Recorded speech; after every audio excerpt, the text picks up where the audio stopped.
Hi, Murphy. Welcome to the Marketing for Business podcast. Thank you. Good to be here, Scott. Awesome. Now, here's the thing. I've been in business a while, but I've never forgotten this. I've never, ever forgotten this. And I remember it was a saying a gentleman said to me one day. He said, Scott, in business, nothing happens until you make a sale. Do you agree or disagree? Well, I 100% agree. It is a line that I use often. And in any organisation, it becomes quite fractured in terms of, well, if I don't have this, you can't sell it, production versus whatever it might be. But the upshot of it is nothing happens until a sale is made. Now, you don't even have to be selling a product or service. You might be trying to sell your ideas to your colleagues. You might be trying to sell an idea to a family member. You might be just even trying to have a general conversation to persuade people. But it's all selling. Yeah, and I think a lot of people, when they first start out, I don't want to talk to people too much about what I'm doing. I don't want to sound salesy and stuff. And this is the conversation I want to have with you today, because like you're an expert when it comes to sales. You're an expert in business growth, and people growth, and you do something really cool around disc profiling, which I think is really, really useful for business owners. So we're going to get into that. But I think a lot of people today, this audience, generally, small to medium-sized businesses in New Zealand, they need help with sales. I think it's an area where, like if you could just increase your sales a little bit more, you'd make a little bit more revenue, and a little bit more revenue, a little more bottom line, things are starting to go better. You start to, hey, you know what, I can afford to employ someone else, or I can afford to buy that piece of equipment, because you have that confidence in yourself. And I think that's the thing, the coolest thing I think people are going to get out today. Where did it all start for you, though? Because you've got a varied background. You're 35 years in doing all of this, but where did it start for you? Well, I guess I probably, like everybody, started negotiating with my parents. Came from a background of, this is what we can afford. Yeah. And so, and this is what I want. And so what do you have to do to get in between? And so, there was definite negotiation going on as a child. My father was a pretty good negotiator. So it started then, and then I went nursing, and but that career took me to travel overseas. And what I discovered very quickly on my return is that anybody that was making any sort of inroads in their lives was selling something. Yeah. So their earnings were uncapped. Their ability to influence people in a decision allowed them to grow their own income, which is so I set about, and because I'd been a nurse, there was this whole lovely piece that ran between me and medical insurance. Okay. And so I took off into the world of selling medical insurance. Wow. Yeah. So that was totally commission based. Did you think when you because of nurses, for me naturally the word comes up as empathy, right? And did you think, okay, because of I can talk to people, but I'm quite empathetic, that's where that would blend in quite nicely? Because in sales you have to have empathy, right? Yes, you do. People sometimes think, oh, sales is just pushy, all this sort of stuff. But actually, it's about understanding people. It's about listening to people, and it's about having empathy with their situation to provide solutions. That's what you were thinking at that time? Well, it's interesting you say that. I'd love to say that I was that intentional about it, but I actually probably didn't even know what the word empathy meant. Well, you're thinking about how I can make some money here. Exactly. So I'd love to say that was the case. But you are dead right, because with empathy and acknowledging what people say is a great way to have a conversation with people in sales. Absolutely. Putting yourself in somebody else's position and being able to create something for them that is completely aligned to what they want. And I guess that medical insurance piece, that empathy did come across. And I sold medical insurance for a number of years. It was a pretty tough sell. Yeah. But one of the lovely things that the government did around the time was they disestablished a lot of the district health boards, and so there was a real fear for people, because people were starting to have to pay for services. Yeah. And traditional healthcare was not as freely to access. So I could almost put the fear into people, which is a terrible thing to say, because I'd been on the wards, I knew what was happening with waiting lists, and so that kind of is where I found my little niche, I guess you could say. And obviously, timing's part of that, right? And so good timing, good timing for you. Just health boards have done what they're doing, but what was it? Everyone has a choice, right? And they don't have to just choose you, because there's other people out there selling this sort of stuff. What did you find? How were you being successful when you were starting out, coming from nursing, coming from your background into medical insurance? What did you find that started to work for you? Well, not a lot in the beginning. Yeah. Pretty average at it. Yeah, we have. Yeah. And so I really had to. Were you working for yourself or a company? Well, I was working for a company called Medicaid, which doesn't exist now. Yep. And so I was working for a company and so had fabulous leaders and supporters around me. So I learned very quickly that wonderful leaders and support around you was really, really important. Yeah, so that was my first leadership lesson there of how I would definitely show up as a leader. Nice. And then because I was living in mid-Canterbury at the time, I was working from home when working from home wasn't really even a thing. Wow, yeah. So I had the old phone, literally the phone. I didn't even have a handheld phone in that time, let alone a cell phone. And so I was literally phoning people and I was terrible at it. I was absolutely terrible at it. Dialing for dollars. Yeah, absolutely. That's exactly right. I thought about that. And what happened, I was kind of going through the alphabet in the phone book, so to speak. And because you were going into people's homes, I found that the sales tactics to get into somebody else's home versus somebody's business were really different. Opening up your door for someone they do not know. Yes. And so what it became for me is it became about the appointment, not about what I was selling. Nice. I think what I was trying to do was actually tell them all the features and benefits on the phone. And then of course they'd be like, well, I know everything now. Yeah. Put it in the post. Yeah. But I never hear from you ever again. Yeah, that's right. That's right. They ghost you now, we call that. Yeah. But when I focused solely on just getting an appointment and getting in front of them, I found that once I was in front of people, I could talk, I could articulate myself well, I could talk about the product, I knew the product inside out. Yeah. And again, I could use those tactics of where I'd been in my previous role. Nice. And then, so that was my first foray into selling and I loved it. And then I took a leadership role in that medical insurance company then, and then had a little hiatus to have a child and then went back into media selling. Brilliant. Yeah. Just quickly though, when you think about it, because it's a really good point you make, and a lot of people overthink this when it comes to advertising and marketing too, right? Where did you realize that you were overselling? Because most people oversell the job of advertising. The job of advertising is to get that ad to go to the website. And then the job of the website is to get that person to do one of two things: watch a video, sign a form, like most people try and get these things to do too much. Yes. And that sounded like you were getting what you were saying to people to do too much, right? Yes. When did you realize though, and how did you realize, actually, I've just got to take a step back here. I don't need to get them to do everything. I just need to get them to do one thing. And that was the degree. Was that a blinding flash of the obvious, or was that like just trial and error? You kept hitting your head against the blank wall, or did someone help you there? It's a massive point, right? Yeah, about all of what you said, really. So first of all, I was starving because I was on commission. Yeah. So that nothing says giddy up like, I've got to make some money. But I was surrounded by very good leaders who helped me. I also read a book written by Zig Ziglar. Nice, I love Zig. Sales book. Yeah. And anything I could sort of dig up. I mean, the internet wasn't around then, so certainly not AI, how to sell. So and then I watched other people as well. Yep. So there were successful people in the business already. So I modeled a lot of what they were doing. Yeah. So that's it wasn't one thing, it was a mixture of both. But what I decided at that point is that to be a salesperson, you had to be a professional, and professional people learn and grow and develop and seek betterment for what they're doing. And so you can't just go, I'm in sales and then just wait and see what happens. No. You actually have to get intentional. Yeah, you have to be very intentional and you have to get really comfortable with being rejected. Oh, yeah.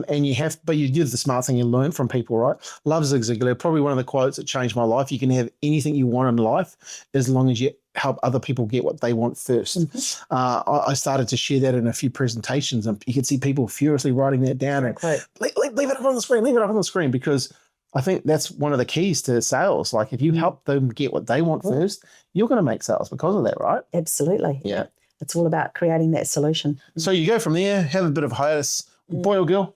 Girl, daughter, Courtney. Nice. And then you think, right, I better get back into it. So into media sales. Yeah, so I was doing a variety of other things. I'd actually created a bit of an event management company that I was working on. And then I was approached just through a social situation to look at selling media. And so went in and started doing that as a commission salesperson once again. And found that I really loved it. And again, but what was easier was I was going into people's businesses, not trying to get into their homes. So, nice. First of all, you can door knock. Yeah. Because you can't just turn up on somebody's front doorstep, Probably not home. Not today anyway. No, exactly. But you could do that into a business. I also, all those skills that I'd learned getting into people's homes proved very useful to make appointments for people to go into business.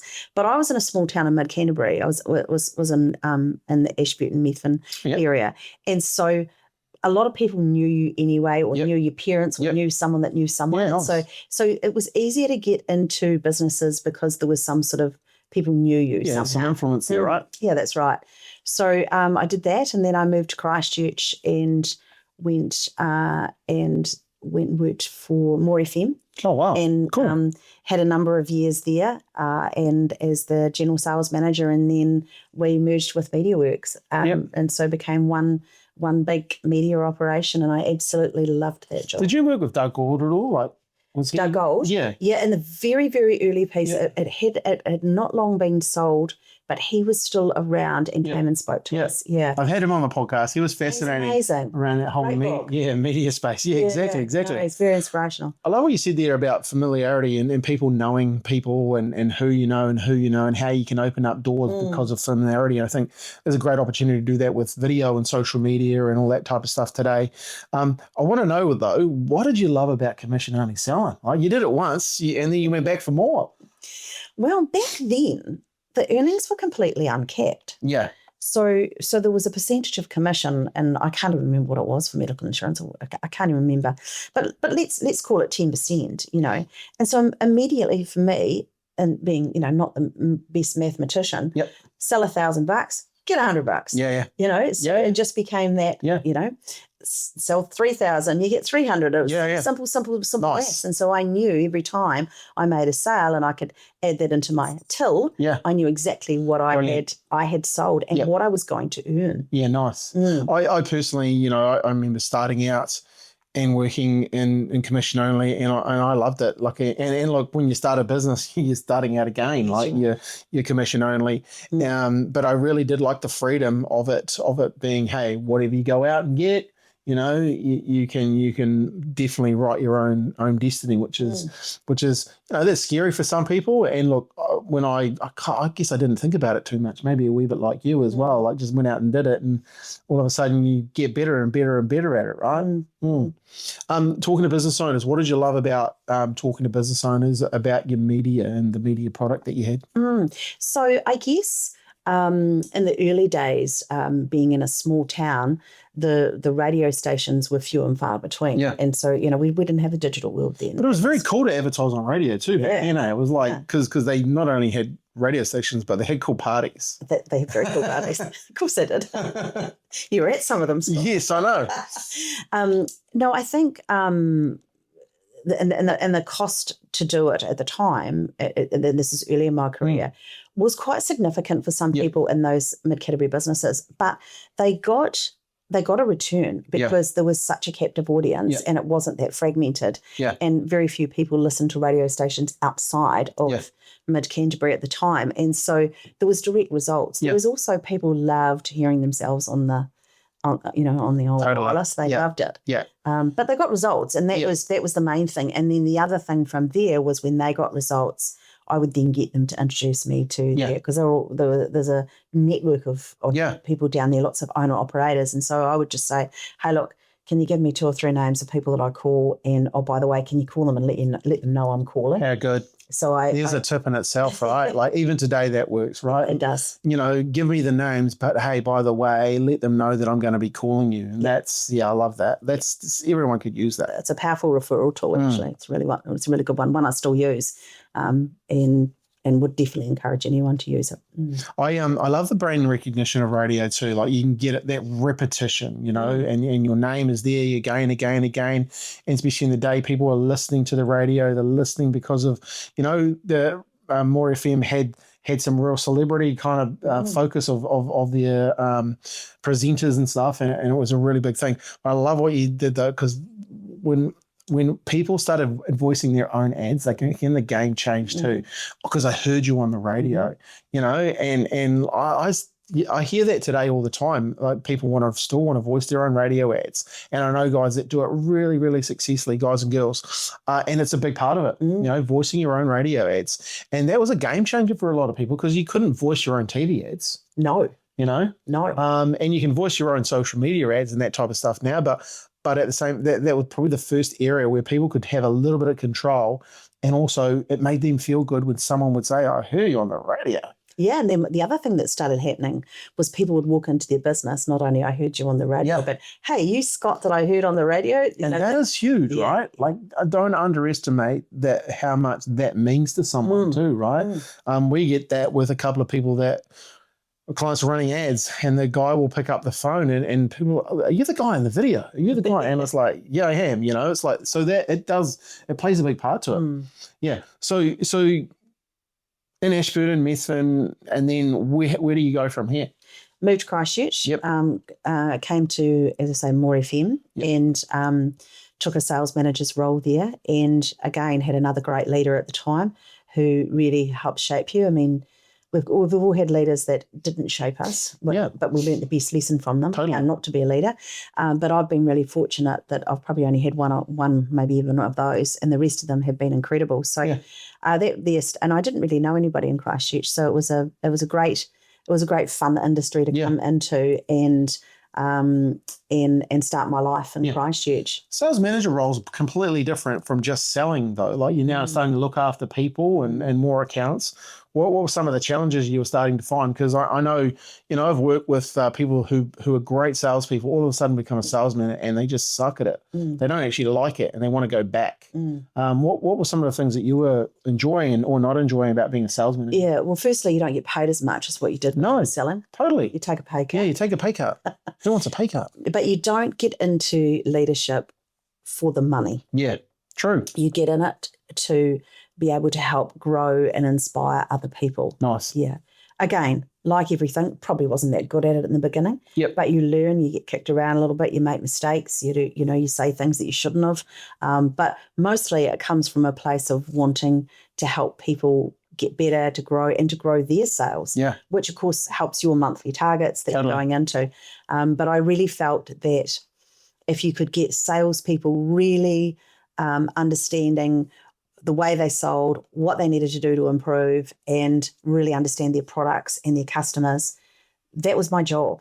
Brilliant. That was my job, is to make sure they knew all of those things. So let's go a wee bit deeper on that, because I think that's really, because I want to talk to the business owner who's maybe got some salespeople and they're not performing as well as they could, maybe because it's the market right now. And I believe that's just a mindset. What would you be telling people right now? Like, let's just say we're in a business and we've got a couple of salespeople. Sales are down, leads may be down, inquiries down. What would you be doing with your sales manager role hat on to help people right now? Well, first of all, you said it. It's a mindset. I don't subscribe to that. It's tough out there, because otherwise it becomes like a self-licking ice cream, and we continue to believe our own narrative. So many people do, though, right? Yep. And it's really easy to get into that. And so mindset is something that I talk to people about all the time. And what would you suggest people do to get themselves in a better frame of mind? Actually, there's a very simple framework that I use, and I teach it often, and it's called above the line thinking or below the line thinking. I love that. And so when you're above the line, you're open, you're curious, you've got a mind full of, I'm getting it out there and have fun, and because I believe when we're enjoying ourselves and having fun, relax, have fun, and you always find some inspiration. Totally. So I think that, but we're below the line, which, by the way, we're actually hardwired to be below the line. Totally. And so, we become defensive. We start blaming things, i.e. the market. Yeah. Not enough of this, not enough of that. And so that simple tool of thinking to yourself, where am I right now? Totally. Am I above the line and below the line? And there's some great little videos on YouTube and those sorts of things as well on that. But for we are now probably and forever in some sort of volatile sales environment. The way in which we buy, the way people consume, all those sorts of things. I can buy something out of America tomorrow if I want to, and have it in my doorstep 2 or 3 days later. Yeah. So we are now and forever in some sort of volatility when it comes to selling. So my advice to your business owners that have got a few people selling, or indeed selling themselves, they could be a tradesperson and, selling their own wares, is get really clear on what it is, who you serve. Yeah. Get really clear on who you want to work with. And you're the expert at this in your business. And then, go and find them. Yeah. Just go and find them. Track them down. Absolutely. And just keep talking to people and understand that it might not be a yes right now, but if you come across in a way that is inspiring, it's influential, it's meaningful, you've given them a great experience in the conversation with you, they may not use you now, but then they might down the track go, oh, I remember that guy. Yeah. That was a great experience. Now, what was his name? Yeah. In the old days we gave people business cards. Yeah. And so they'd thumb through their Rolodex and find your card, Yep. But you've just got to get really clear and really intentional on who you are going to go after. And I think that also starts with, understanding who you are, as a salesperson and as the business that you're in, and I think that comes with that mindset, right? I love the concept of above the line and below the line thinking. I actually taught it at the start of this year in our we have a theme for the year. It's called Thrive in 25, and it's called Own It and Elevate It. So owning your role, but elevating your role. And part of that is, that above the line thinking is OR. So ownership, accountability, responsibility. And you're rowing the boat forward with if you're thinking positive, you're taking ownership, you're taking accountability and responsibility. You're in a forward-thinking mind. And the other one below the line was it's blame, it's excuses, it's denial. You're actually lying in bed. You're in bed, and I think it's a real good visual. What am I doing here? Am I going to row my boat forward, or am I going to lie in my bed? And I think as a salesperson, you have to be thinking about rowing your boat forward because no one's going to buy from someone who's lying in their bed. No, and that comes down to who you are. And I think that's really, really important. And so good that you brought that up because it's the one thing I think if you could just change that little dial. Point it this way, row this way, it'll change. It could be in anything in your life. That doesn't even need to be in sales. It could be, how you're approaching a situation. And look, none of us are perfect. I'm certainly not saying I am, but, I constantly, if I'm in a situation that could be a little bit, I constantly think, where am I in this moment? Where am I? Am I above the line or am I below the line? And it often helps reframe your answers. Yeah. Because sometimes if you go on a blame and defense, it's not good. And then you get into this.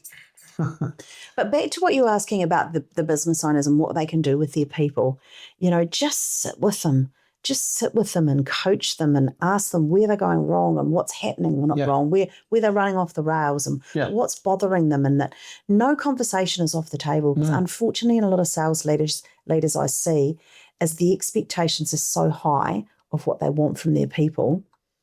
And then the other thing that happens is there's no accountability over it. So I expect you to do X, Y, Z, and then they don't look in. And if we don't inspect what we expect, then we'll never actually grow our salespeople. So first thing is find out what's going on, lay up the expectations, and then inspect it. And then go back and coach again. It's just a continuous loop. So when you mean by inspect it, what do you mean by what would you be looking at there? So let's say I said to you, you're going to go and sell 10 widgets tomorrow. Yep. You agreed with it? We align with it? Yes, 10. Is 10 okay for you, Scott? Yep, fine, okay. Great, 10 widgets tomorrow for you. You come back in the next day and I'm off doing something else. I pay no attention to it. But you might come in and go, I sold those 10 widgets and that'd be great if you did that. If you didn't, you would come in, you might skulk through the office and hope that I don't see you. I don't say to you, hey, Scott, how'd you get on with those 10 widgets? Yep. You then are not even going to worry about it when you're out there. Oh, no. Guy's not checking anyway. It's fine, only four, so who cares? But if I said to you, how did you go with those 10? And you know that I'm going to ask you every single time you come back, you will make sure that you do it, or at least you have a good story for me. Yeah. I've got 6 on the way. Guy promised me a deal tomorrow. I got a verbal for 6. I love that one. Verbal for 6. Yeah. Well, that is good though. Like so it's accountability on both sides. Oh, definitely. But if someone isn't inspecting what you expect, if you're not inspecting what you expect, chances are it'll just never happen. And accountability in this country, and probably a lot of countries, but one of the things I notice in sales and business owners is the area that they often fall down in, is that accountability and just not checking in what's actually happening and giving some sort of consequence. And I'm not saying firing people or whatever it is, but this is not good, Scott. We agreed to 10 widgets and I'm just failing to understand. You know, you only had 3 appointments. How did you expect you were going to get 10? Not as harsh as that, but you get the general idea. But if you're right though, if you don't have that conversation, and sometimes you just have to have hard conversations, you're not going to change behaviour. No. You know, and so that's a standard that you're allowing. And if that's the standard that you're allowing, then don't be surprised by the results. Well, I always say that the standard you walk past, you've now just accepted as the company's standard. Because if you walk past that behaviour, it's what you've accepted. I always remember, I don't know where I got this from, but if I see a piece of paper on the ground, I'll pick it up. And something in my head goes, do the right thing, you have the power. So if even a little bit of dirt out there, I'll pick it up, you know, just because I see that as a standard, right? If no one else is going to, I'm going to pick it up. If no one else is going to pick it up, I'll pick it up. Weird, but that's kind of weird at all. I love it. Kind of the we standard. Like it's a good standard. It's a good standard.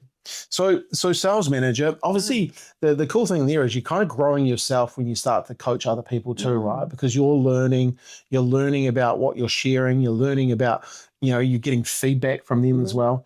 What were some of the successes that you had there? Oh, look, definitely, you know, bringing new people into the industry, that was always really, really challenging. And because it was a tricky industry to learn. And so bringing them into the industry and watching them grow and flourish was, I absolutely loved that.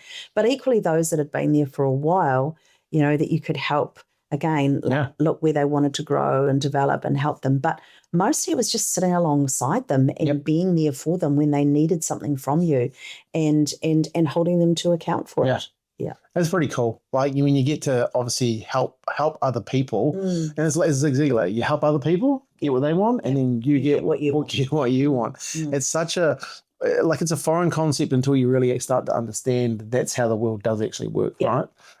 And being part of that. So from there, like when you look at sales and you look at that environment now, and would you you know, when you're thinking about, I'd just rather go back to commission selling, or were you really starting to enjoy the people thing? Because now what you do is obviously you're helping businesses grow, you're helping people grow. When did you start to really go, you know what, I really like the people side more? Like, was there a point there you just went, hey, this is for me? Well, I guess what I think is growth comes, for me, I think about growth in people and revenue. And they're not mutually exclusive. No. So if you can get your people to have greater self-awareness, hence the DISC profiling, greater self-awareness around their behaviour, not their personality, greater self-awareness, it also helps them grow their revenue as well. A classic case, the salesperson that never stops talking. You know, and they almost talk the person out of the sale. You would have had them come in and see you, you know, and it's like if they just shut up. I was ready to go 5 minutes ago. Yeah, exactly. Especially if you understand a person's personality, and I think I've done this pretty well inside the business here. People just know if they want something from me, it's 3 or 4 bullet points, and we're ready to go. Like I don't need because I won't read it.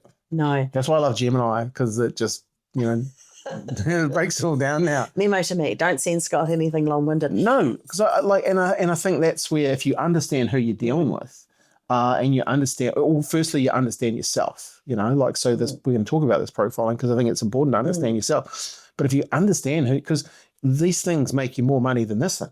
Oh, absolutely. 2 ears, 1 mouth. Yeah, good reason. I remember someone saying to me one day, Scott, people are too busy listening to reply versus listening to understand. And I was like, whoa, what if I was the person that just listened to understand, you know, and then give the feedback of what I heard, you know, that was a game changer for me too in sales. Oh, definitely, especially in that discovery process.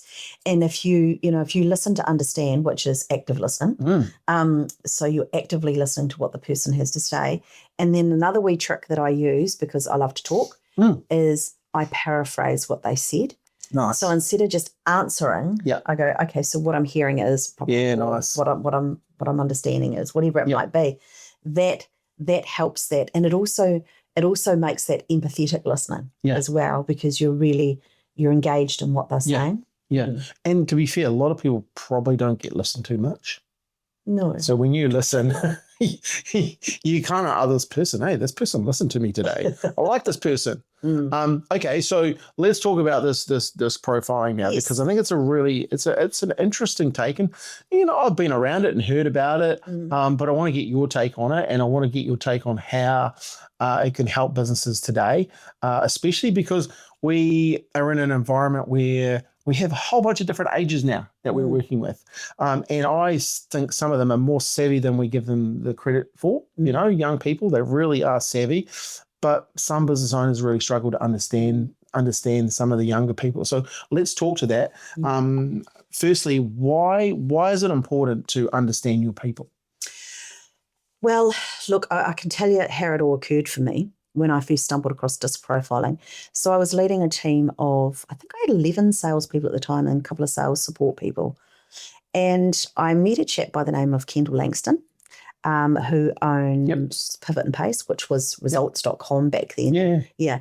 And I got talking to him about, self-awareness and awareness of others and those sorts of things. And we got talking about this disc profiling tool. Nice. So I said, well, I wouldn't mind giving it a go, actually, to be honest.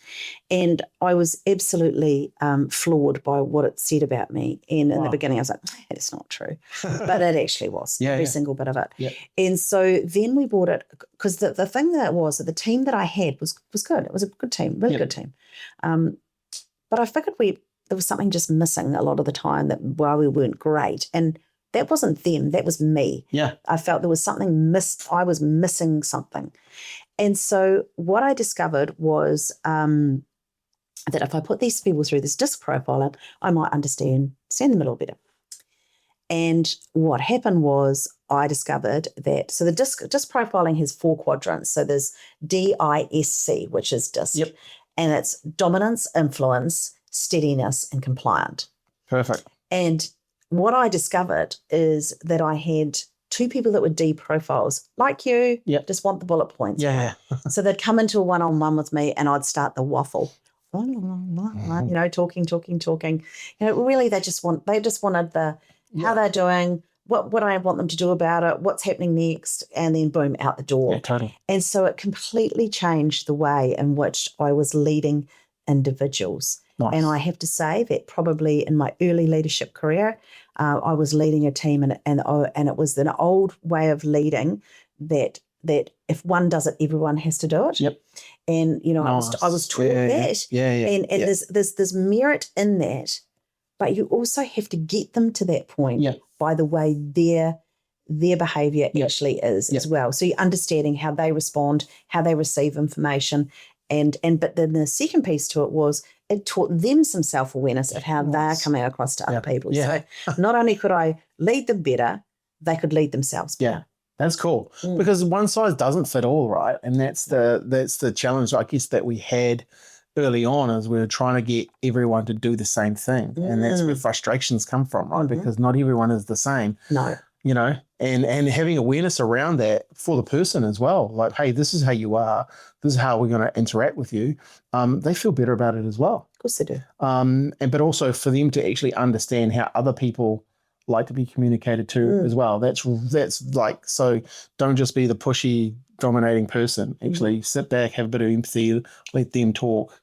Yeah. So one of the things that the profile does is it first of all tells you all about yourself, and then second of all, and when you're doing a debrief, you are taught how to recognize other people's styles, how to communicate with them or sell to them, and then the areas in which you might want to improve on. There's development areas. We don't call them weaknesses, we call them development areas. Nice. But we also understand what motivates us and what our strengths are, because when we're working in somewhere where we're not comfortable, let's just say I'm not that great with numbers. You heard me with my 10% before, right? Yeah. So I don't sit a lot up in the compliance space, and that's C. So that's that real critical thinking, and numbers. Yep. You wouldn't want me as your accountant. No. You probably wouldn't want me flying your plane either, because, what could possibly go wrong? Yeah. I'm an I profile. I'm about influence. And so the details are often lost on me. And I know that about myself. Totally. So it sort of helps. And I'd love to see it go into every school and university, so younger people could understand, what their strengths and what motivates them are, because it requires less energy. And when we're using too much energy in a situation, i.e. I'm a pilot and I'm under stress and pressure because I have no C in my profile. Yes, of course you can work out how to do things. We can all learn things. But my level of energy would be so high that when you are operating under stress and pressure, or you're overexcited, one of the two, we default to our natural behaviour, and that's when the trouble starts. I remember first doing a disc profile, and I went, oh wow, that's why I do that. That's why I do that. And it actually took the pressure off me, because one thing I'd realized is I'm really good at starting something, right? And I'll stick with it if I love it, like podcasting, right? I love it. I'm curious. I love talking to people. I love interviewing them. But if there's something else that I start and I don't love it, I won't continue with it. And I thought I bit myself up a few times on it, but then I realized actually what you need is other people around you that can actually help you finish that. And I was like, oh wow. When I got that, I was like, oh well, just get a team then, right? And you start building a team around your what I perceived at the time was my weakness, which was following through on the details and all that sort of stuff, because it just bored me, right? But I started to realize, you know what? Your weakness is someone else's strength. What if you bring your strength to their strength?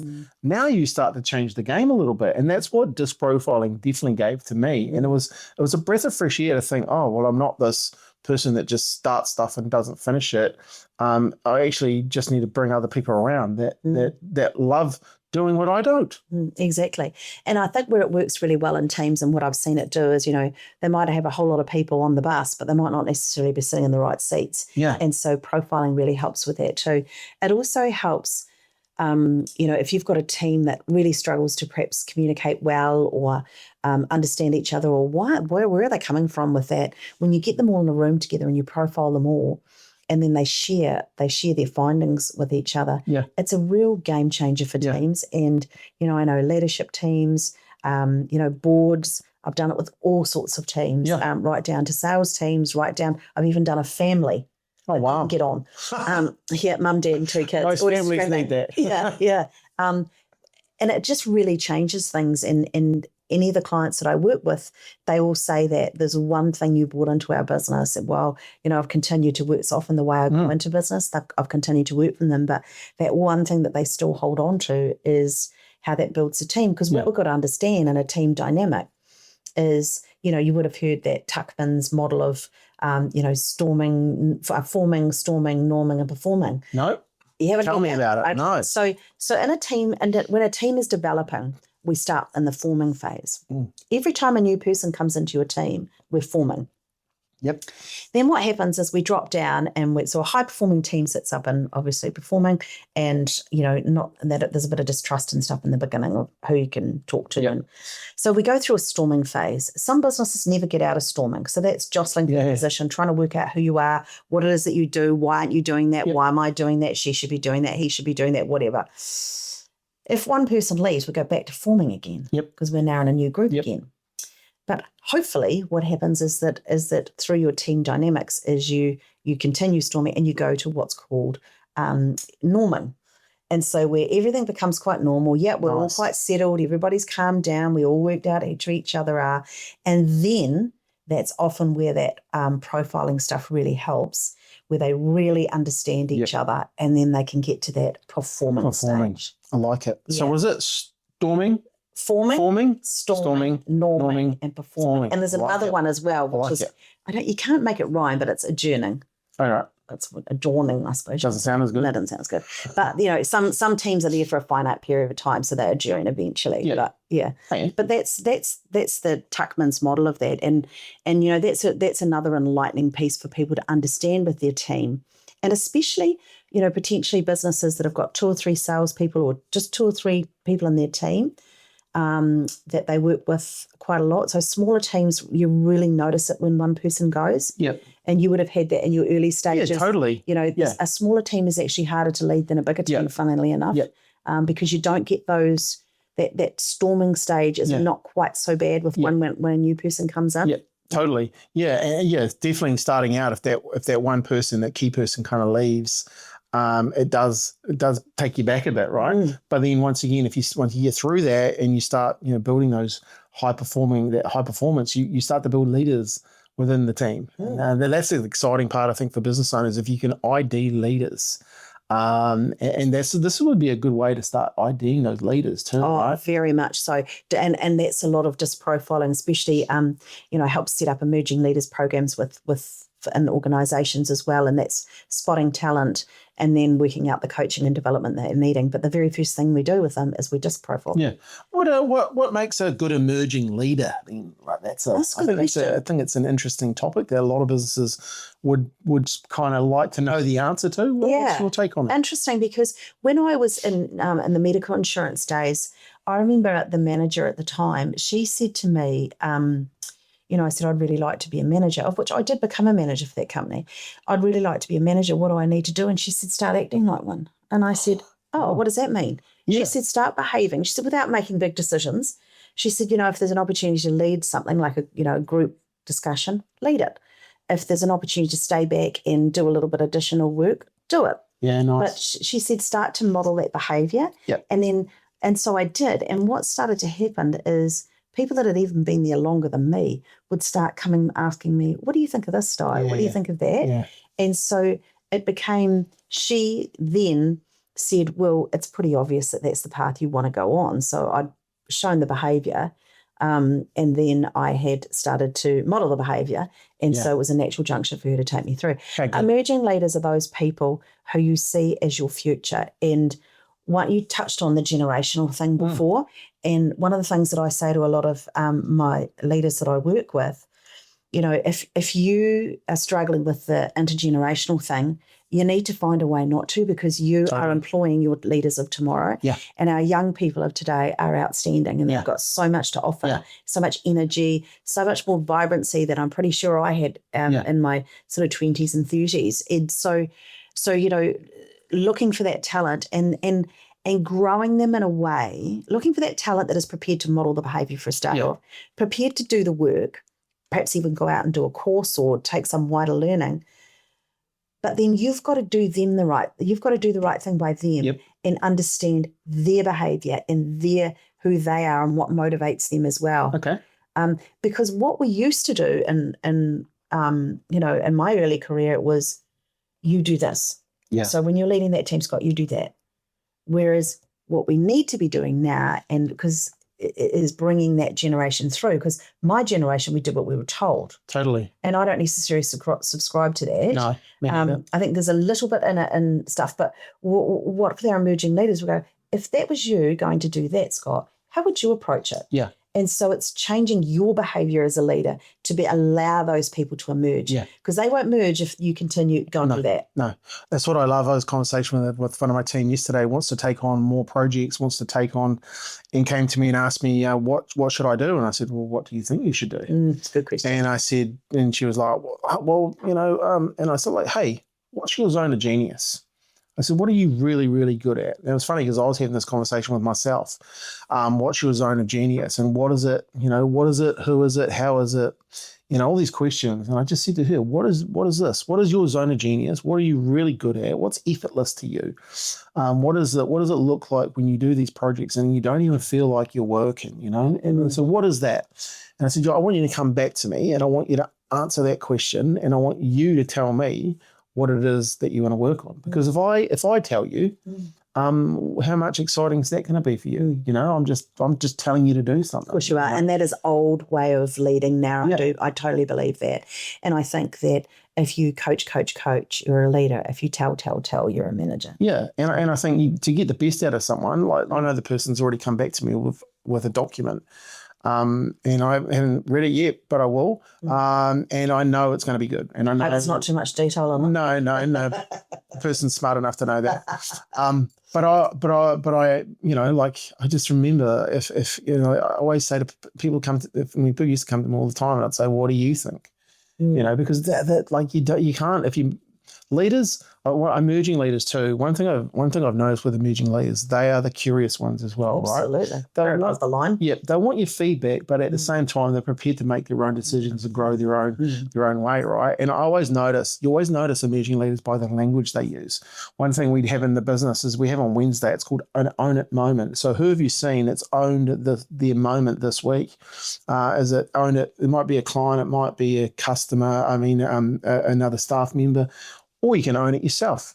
I like it. Leaders generally will own it for someone else. They won't mention themselves. And that's real. It's real obvious. But it does come through. Leaders really want to showcase other people. Oh, look, I've watched leaders that they've gone out and, got a deal with their team, and they come back in and go, we got it, as opposed to letting that salesperson walk through the door and go, I got it.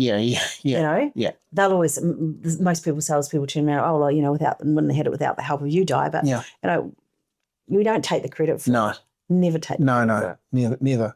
Yeah, so emerging leaders, it's an interesting one because I think that as business owners,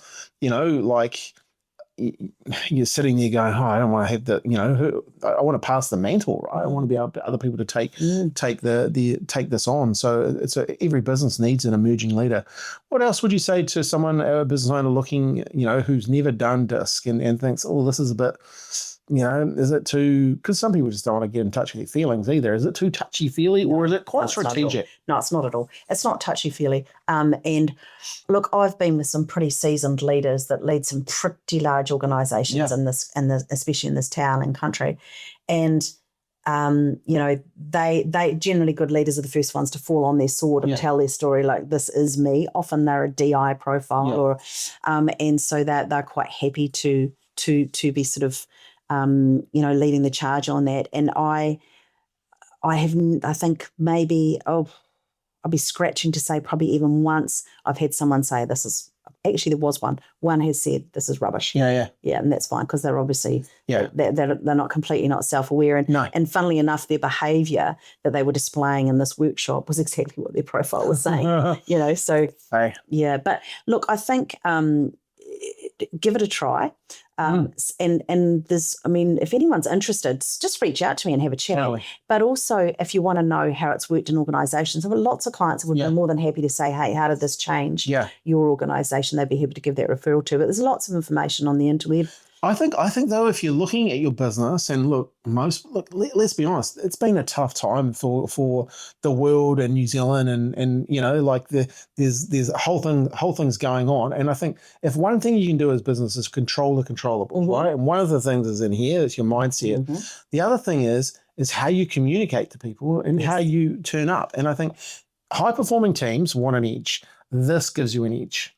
Oh, very definitely. And you're right what you touched on and how we've, things have changed and evolved, thanks to some of the things that have gone on in the last few years. And that's where DISC is really showing itself because people are going, okay, the team's shrunk.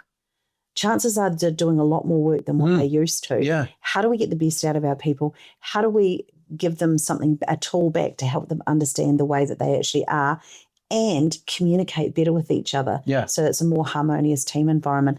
And right now, when people are when I'm getting a call from whether it's the CEO or the general manager or whoever it is, they say to me, Di, we've got some dynamics inside the team that we really just need to unpack what is going on here in order for us to be able to move forward. Nice.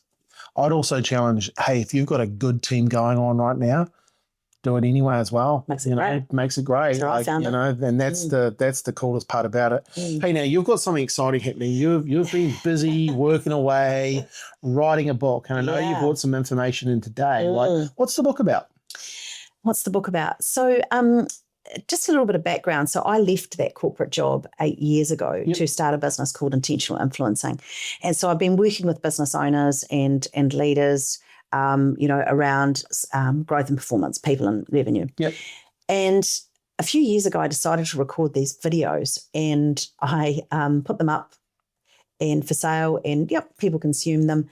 But I noticed about 2 years ago how out of date the thinking was because I've evolved as what I think salespeople need in the way, and I touched on it before, we're now and forever in a totally different selling. Totally. So I felt that the videos really weren't cutting it anymore. And and I couldn't stand watching myself anymore either. So to share the content. So I decided at the beginning of this year that I was going to write a book. Nice. And then I was going to write a book about how to be a great salesperson. So, and a word that I use all the time, which is one of my favorite words, and I also named my company after it, was intentional. I like that. Therefore, that is, because anyone can be a salesperson. We can all sell. But my book is about the intentional salesperson, and that's what it's called. And so it will take you on a journey of the things of your personal brand, your mindset, and then basically through a methodology and the way in which you could sell as a salesperson, not from a company point of view, from you, what you could do, and what some of the things that you could change and alter. So it's a bit of a taken as a bit of a transformation as you read through it. Now, if you're new to sales, you'll probably find there's a whole lot in there that you'd potentially not thought of. If you have been in selling for a while, I'm a great believer in the old Stephen Covey's said it in his book, Sharpening the Saw. You might want to sharpen the saw. You might be looking for one area of betterment. It might be that you're struggling with asking for an order.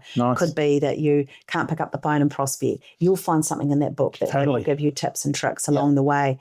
And then we finish with, because I always say information without action is just merely interesting. So there's a whole action piece that comes with it as well. So it's a workbook style as well. So it will take you through it. There's lots of spaces for notes. There's quotes. There's photos. There's, it's done in a very as I speak way. So it's there's not big technical words. And, Well, in sales, you shouldn't be using big technical words anyway. Like, you should be using language that people can relate to. No point trying to sound too clever and too smart. No. Right? And the reason for the book is that I don't know when the last time you bought anything of any consequence, but people say to me all the time, "Oh, Di, selling's hard." I go, "Selling's hard? You want to try buying?" Yeah. Try buying something of any complexity where it's requires some sort of interactive consultative type selling, where they're trying to discover something about what you actually need. It is really tricky to buy from salespeople that do not take you on a journey in the way in which you want to buy. They take you on the journey in which the way they want to sell. And it's not intentional. I honestly think, though, like, I've been shopping the last few weeks with my wife and some stuff, and I really believe some businesses have lost the plot when it comes to actually communicating customer service and sales. And look, it's really sad. It's really sad. And it's not, the interesting thing is I talk to other people about it and they go, yeah, I'm having that experience as well. Like, people, one, they don't want to say hello to you. Two, they don't know about the product. Three, they just can't even be bothered, and it's like, we were trying to buy a ski jacket the other day, and like, this jacket, $700 odd, and a lot of money. No one can be bothered talking. And I actually said to my wife, let's go somewhere else where someone will actually care, because I'm not giving this company my money. And I don't mind so much if someone does it if they're new and say, "Oh, look, I'm not really too sure. I can go away and tap." Oh, yeah, totally. But the part that gets me, and I will walk out of somewhere, the part that gets me is when I'm not acknowledged. No. And, even if it's as lukewarm as, "Hi, can I help you today?" Those sorts of, that's another book. That I'm going to write. What did I decide the title of that was? No, thanks. I'm just looking. Just looking. Yeah. I remember I worked at Bond & Bond. That's showing my age. Bond & Bond. I love that job, selling TVs, microwaves, you name it. We were at the Palms, and there was me, a guy Darren, and another guy Paul. And Paul worked next door at Noel Lennox, and we would just go head to head But we had a thing. No one would come into our shop without us saying hello to them. Whether we were like dealing with someone or whatever, the guys would hello. We'd always, hey, we'll come and get you, or Dave's out the back, he'll be here there in a minute. It was just one of those things. It was like, and like, we were 23, I think, 24-year-old guys, but everyone had that same goal. No one walks in our store without getting acknowledged. Absolutely. And it paid dividends, right? And it can be as simple as what brought you into our store today. Great day outside today. What have you been up to? Whatever it is, I don't know. There's plenty of things you can say, but just acknowledge me when I walk through the door. It's like the sales revenue department. Like they are they're stopping sales. Like they just they don't want to do it. But hey, so intentional selling. Yes. Intentional selling. I love the name personally. That was our theme for last year, was about being intentional. I think being intentional is one of the keys to moving you forward as a person and moving an organization. You had some questions that you wanted to ask me about the book. Do you want to ask me now, or Oh, look, so I bought on the book just to actually prove that I'm writing it. Yeah. So it's an edit phase at the moment. But what I wanted to ask you, and I've had some comments up there, I've had some LinkedIn posts and Facebook around which is the best cover page for it. Nice. So we've got some blues and we've got some other and the myriad of responses and the reasons why. Yeah. In the beginning, it's an ebook, but it's also going to be a printed version in the next few weeks. And so you're the brand expert, Scott. Yeah. Watch it. So understanding one is an ebook and then one will be printed. What do you think? I like the brighter color. Yeah, I do too. Because the reason I'm thinking, and this is real, go to a bookstore, right? Go to it because I'm writing a book and I'm looking what stands out. And I saw this beautiful book called Unreasonable Hospitality, and it's bright yellow. It really stood out, and I picked it up, and this is a great book. It's one of the best books I've read, actually. But it stood out from Sea of Tameness, right? Because a lot of books look the same, and you only have to go into my library next door here. Yeah, color coded. Yeah, and some books just don't stand out, right? And I think that's the edge that you want to get when you're in a bookstore. Yeah, I agree. So having it just stand out, pop. Would be the thing I would look for. Can I ask you a question? Yep. If this was an ebook and so there's going to be an option to purchase the book in a hard copy because it's a workbook style, as it takes you on a bit of a transformation. How would you feel about printing something that color? Well, if it's the cover's obviously blue. Yeah. I would look, this is how I do it. I'd print in black and white anyway, so it doesn't. Okay. I wouldn't worry about it. So blue it is, do you think? Yeah, I think blue, make it pop, make it stand out. I like and even when you're looking online, like look on the Amazon. It's going to end up there. So you see it pops. And I think I like that one there too, because the bigger the wording, for me, pops as well. So that's my 2 cents. Thank you. Brand advice. Yep. Okay. Hey, we've been going for nearly an hour. I'm going to put you on the spot. Let's just say right now we're a business. Yeah, let's say we've got 15 staff, and we're struggling a little bit. With culture, struggling a little bit with sales. Give me 5 things you'd do to help that business turn around. Okay. Well, first of all, obviously, let's not get too much in the front bit, but I would come in and have obviously a good conversation. So it'd be a good discovery piece around what was really going on. Yep. Then your success measures, how do you want it to look like? What do you want it to look like when finished in the end? Yeah. The first thing we would do is get the team all together, and I would definitely do a disc profiling. First thing of all. And there's a low cost to doing that. Yes. Well, I shouldn't say that, but there is that the cost isn't too. It's not going to cost you thousands to do that to your team, right?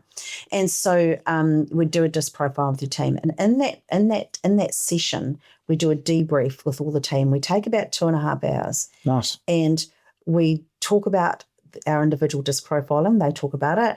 I teach them how to, obviously recognize people, understand people, and those sorts of things. Then on the back of that, we do what's called a high-performing team. And I don't know if you've ever heard of a book called The 5 Dysfunctions of a Team. Love that book. One of my favourite books. So the model, I've actually bought the rights to be able to use that as a model. Brilliant. And so we take people through the model. And often what we do before that is I send you a questionnaire and your team actually all answers it. Nice. And then so as we go through the 5 dysfunctions, we get really clear on the areas. There's verbatim comments. We get really clear on the areas that the team needs to work on. Nice. So it's in front of everybody. So then we go through all of that. There's some real aha moments in it. Sometimes it's a little uncomfortable for some people, especially if they've potentially been the culture assassin themselves. Yeah. And so it calls out that bad behaviour. Yeah. And then what we do from there is we create a team charter. Nice. And a team charter is basically the way we're going to work around here from here on in. Yeah. It's not just me talking. It's workshopped. It's fun. It's lively.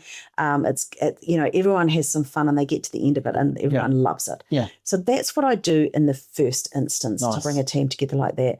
The next thing I would suggest is after we've done that is that you and I have a conversation around the individuals in there which perhaps need a little bit more work. Yep. And I might spend half an hour with them just really pulling out some of those behaviours that they might want to work on a little bit more. Yeah, nice. Do you find when you're working with people and working with teams, obviously there's people that buy in and then there's people that not, and then the people that are not just self-select and leave?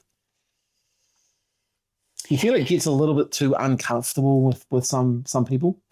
Good team culture will drive out bad behaviour. Yeah, I've seen that. That's what you want. And I tell you what, that's the ultimate. And I've seen it in teams that I've been in, scratching my head thinking, what am I going to do with this person? Yeah. And then I just sit back and watch it evolve. Yeah, and they self-select, like they realise this is not their environment. Like the play, right. You can't hide around high performers. No, you can't. Because they'll call you out on stuff, right? And I think that's a real cool environment. I know we've created that. There's no room for, we have a lot of fun, but when we're working and there's a trust element to that, and high performers will just want to get on and get it done. And if you're not, it's awkward. Yeah, it is awkward. And the minute you put a bit of pressure on people, which is that accountability piece, the minute you put a bit of pressure on people, they'll either rise to the occasion or they'll buckle and go. So this is good. So we've grouped together, we've found common goals, we've found a way forward. Now we're looking at the individuals, accountability. What next? So of those individual conversations that you have with people, you and I would then align to go, okay, well, with X, you have to now monitor this for a month with them and hold them to account for that. Nice. So there would be 3 or 4 actions that they would have to work on across that time. And you as the manager or your general manager, whoever it would be overlaying that. So we take a double-edged approach to it. Nice. So that's what we do. And then often what happens, we've done all that everything's going great. We might bring all the team back together again and just have a wee refresh of where we all got to in terms of disc and another little refresh. And that's often done. I often get invited in for a pizza and a beer and a bit of a yarn. And we just sit around and we just talk about it, how the charter went. Usually people have done something incredible with it and got it up on the wall. So they want to show it to me and how it all came about. Yeah.